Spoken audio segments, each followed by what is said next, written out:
Hi, this is Larry again. Been drinking. This is my second video. Left a bunch of stuff out again.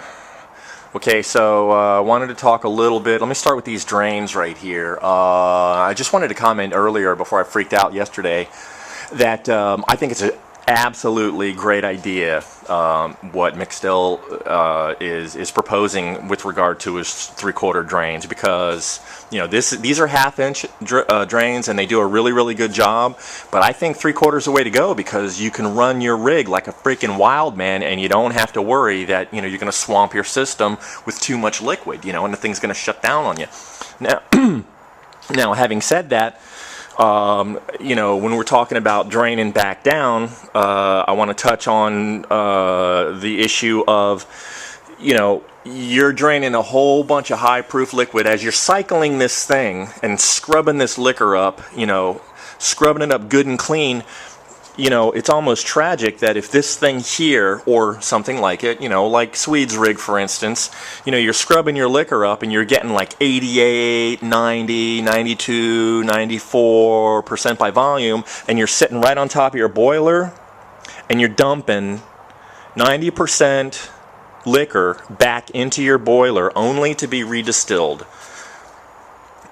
Man, that would break my heart. So anyway, so that's what this thing is all about, to prevent and protect, your liquor. Keep your liquor away from your boiler. That's like the whole sort of deal. So like the only thing the boiler does is it discharges. You know what I'm saying? Like, so you apply heat to it, the boiler discharges. But on these rigs, the boiler, this parasitic boiler will discharge, but then it also receives, because everything's coming back down to be scrubbed back up again.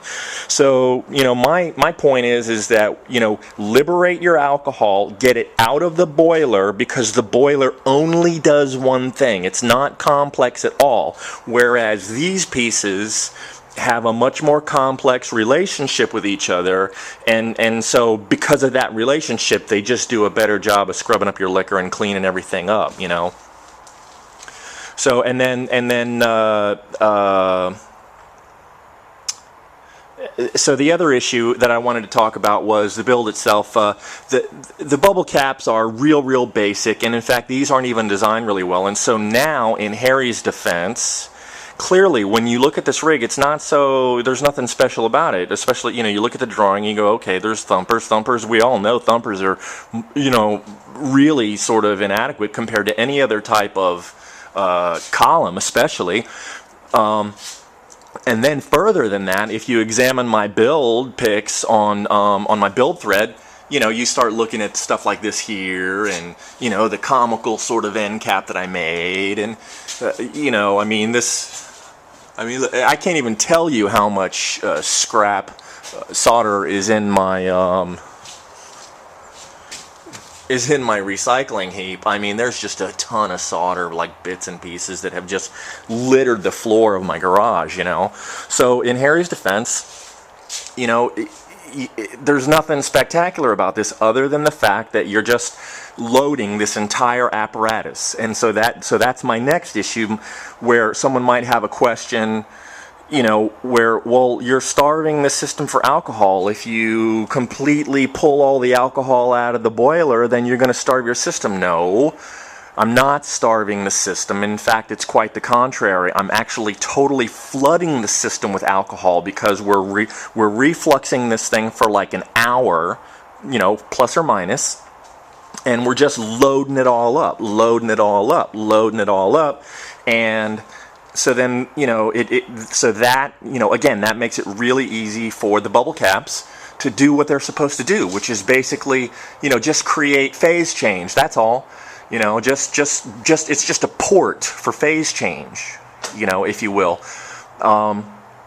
And so you only have to have enough heat just to evaporate, the really high alcohol content that's in here. And the laws of distillation are going to be like much more efficient of doing that, if you keep the food supply, keep the chain of alcohol, you know, just well stocked at the top of that thing, because, you know, this is where it's all happening. And I don't have to worry about water infiltration as long as I don't have to worry about this second chamber having a ton of liquor in it. Then the first chamber will always be able to do its job.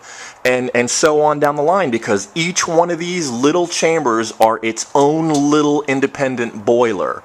And so it's not the same as like a typical, you know, reflux column where that does not have these actual physical barriers separating the alcohol. So as long as there's alcohol at each stage, then that alcohol level here stays reasonably well protected.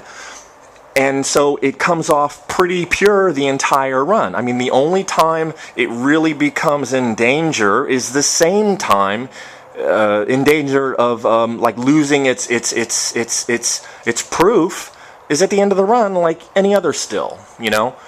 So hopefully I'm making that point sort of understandable. I've had a couple of drinks by this point, and I'm kind of mumbling a little bit, but anyway, that's what I'm trying to explain.